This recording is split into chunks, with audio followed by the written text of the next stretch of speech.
Eles lutaram sob a bandeira preta e se autodenominaram um exército sem generais. Camponeses de ontem, desertores, aventureiros de todos os tipos, todos eles se reuniram em torno do carismático Batica e decidiram construir uma república sem Estado. Seus aliados mudavam entre vermelhos e brancos, mas nunca confiavam em ninguém por muito tempo. Para os inimigos eram bandidos, para apoiadores, lutadores pela liberdade. Os maquinovistas não tinham uniforme rigoroso nem desfiles, mas tinham a tachanka com metralhadora e fé na sua própria ordem. Bem-vindo ao canal History Show e a sessão como Dili, declaro aberta. Vamos começar.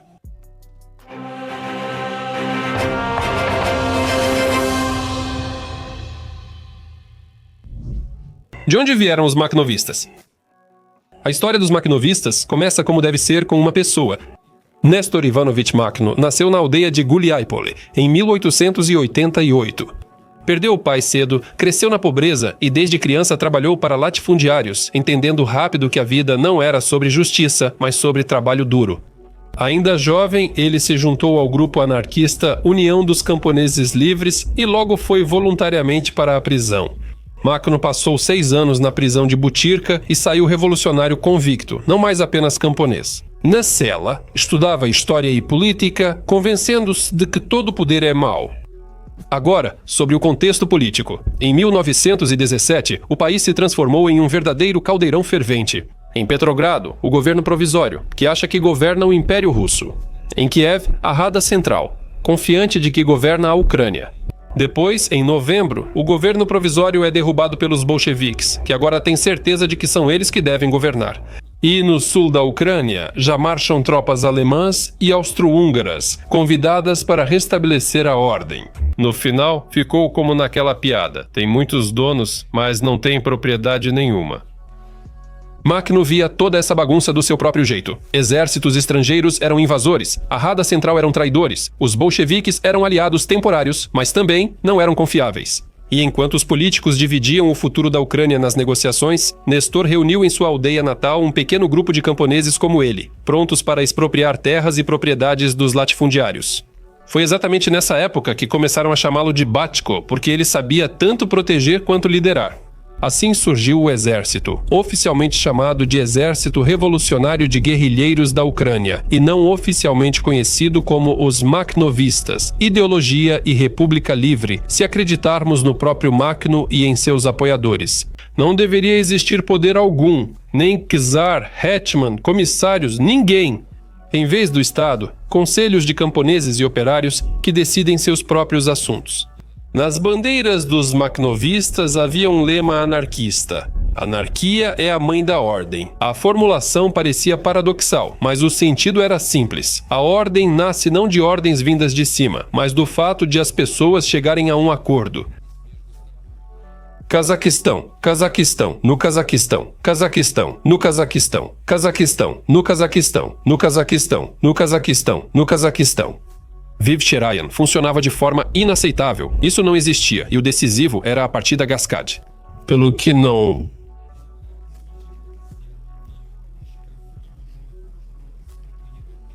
Cala! A formulação parecia paradoxal, mas o conceito é simples. A ordem surge do acordo entre as pessoas, não de ordens superiores.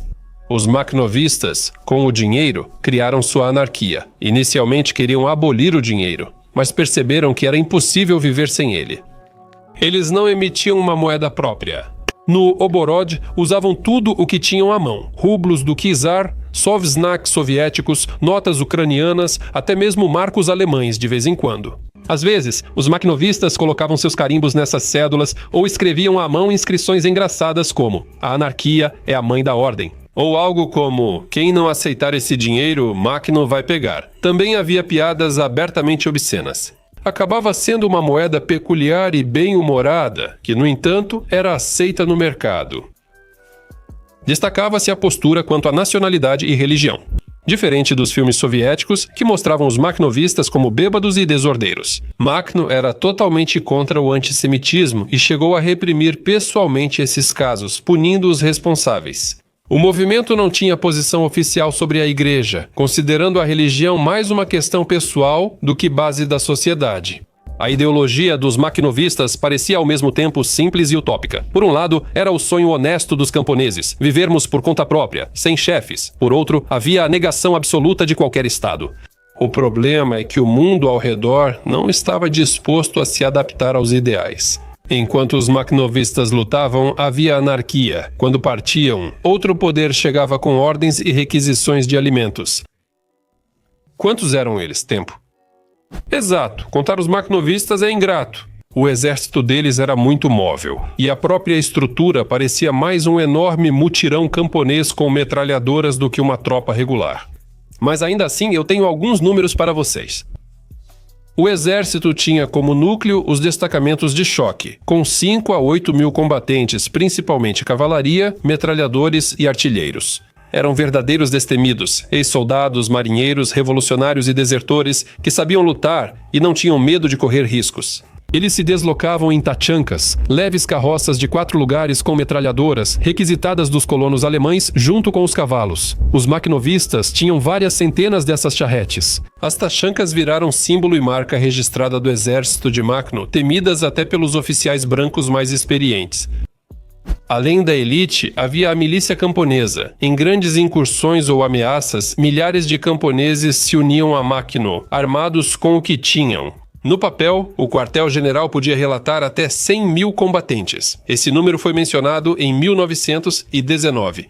Na realidade, a maioria desses mobilizados eram camponeses que podiam vir para a batalha e depois voltar para casa para arar a terra. Aí residia tanto a força quanto a fraqueza do movimento de Makhno. O número de seguidores de Makhno mudava constantemente. Hoje eram centenas, amanhã dezenas de milhares. No auge, em 1919, o exército podia contar com até 50 a 60 mil combatentes ativos, mas ao mesmo tempo, o verdadeiro punho de ferro continuava sendo formado por alguns milhares de cavaleiros e metralhadores experientes, que criaram a reputação dos makhnovistas como o principal pesadelo da guerra civil. Como eles lutavam? O segredo dos makhnovistas era a mobilidade e o fator surpresa, sem criar frentes ou trincheiras como brancos e vermelhos. A tática deles era como uma caçada: ataque rápido, golpe inesperado e sumiço imediato. Os inimigos nem tinham tempo de entender quantos eram, uma centena ou vários milhares. A inteligência desempenhava um papel especial. Não eram só homens armados. Mulheres, adolescentes e idosos também serviam como olhos e ouvidos dos makhnovistas. É por isso que, em sua região, eles eram praticamente impossíveis de capturar. Cada vila sabia quem estava passando pela estrada e transmitia as informações ao quartel-general a tempo.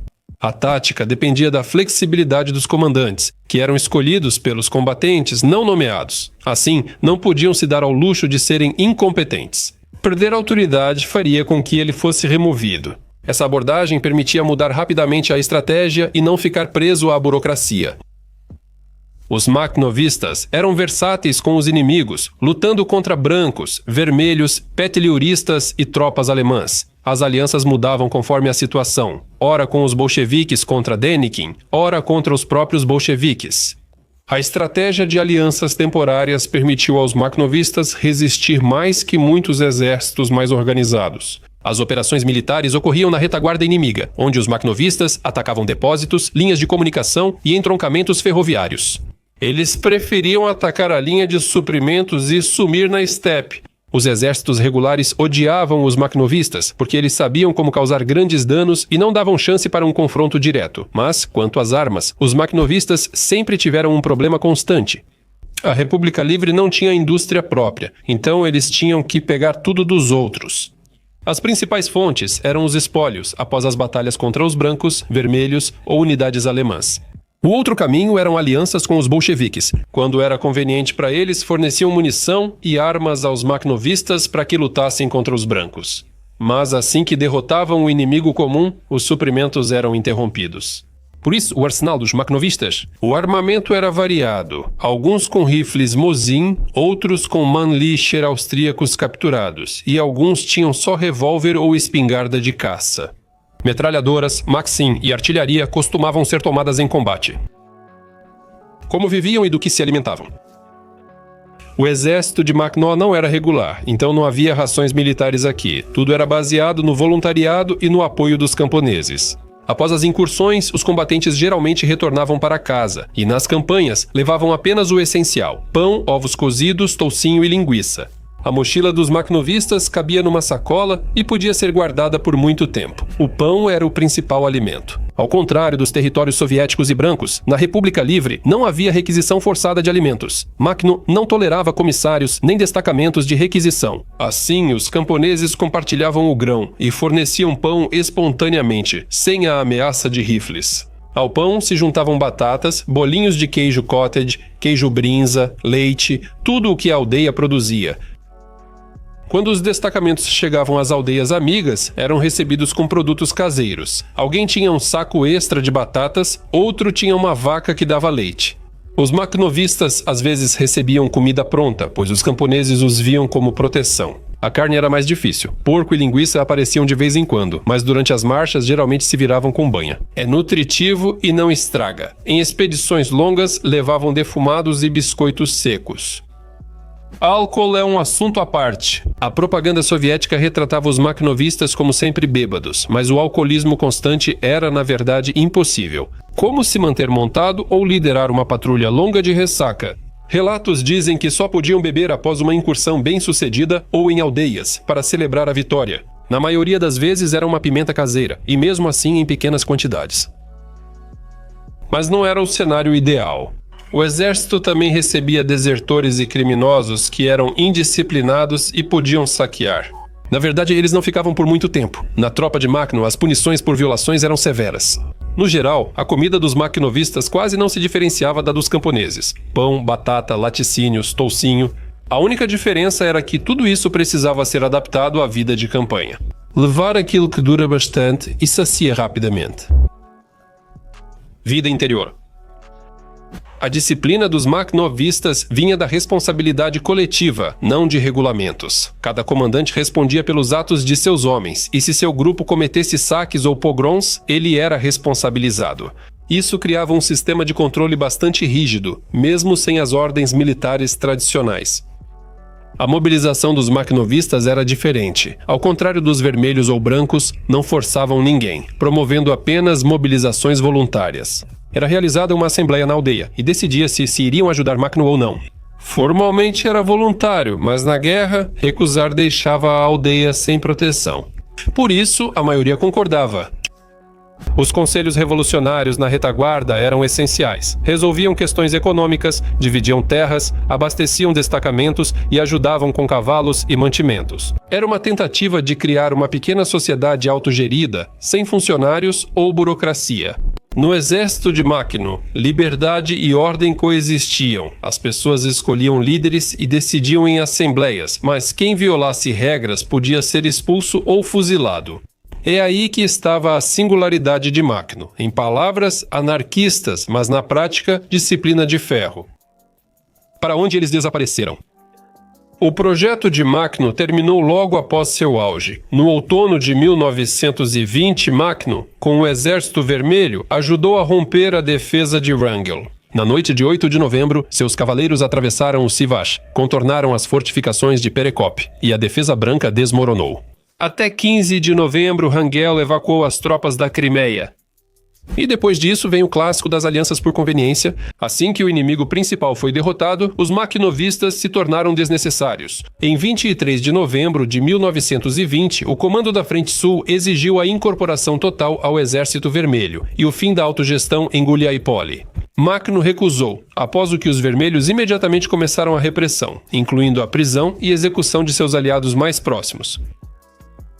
Em 1921, os remanescentes de Makhno ainda escapavam das perseguições no sul da Ucrânia, mas seus recursos acabaram. Contra eles agiam tropas, tcheca, agentes e o cansaço popular. No final do verão, Nezor foi encurralado na fronteira com a Romênia. Ele decidiu atravessar o rio Nezor e se render às autoridades romenas. Depois, emigração e morte em Paris, em 1934, na pobreza e na doença. Por que foi exatamente naquela época que tudo desmoronou? Além da pressão militar, os bolcheviques mudaram a economia.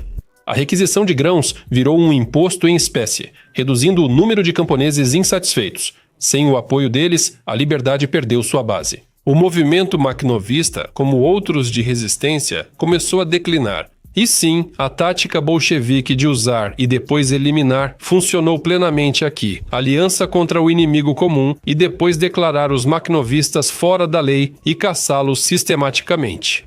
Esse foi exatamente o roteiro do desaparecimento deles. Epílogo.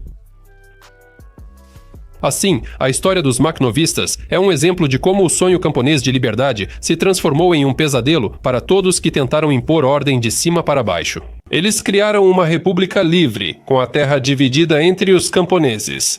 Os comandantes eram eleitos em assembleias e os comissários nem se aproximavam. Mas, na realidade, isso só funcionava enquanto não havia um exército maior por perto.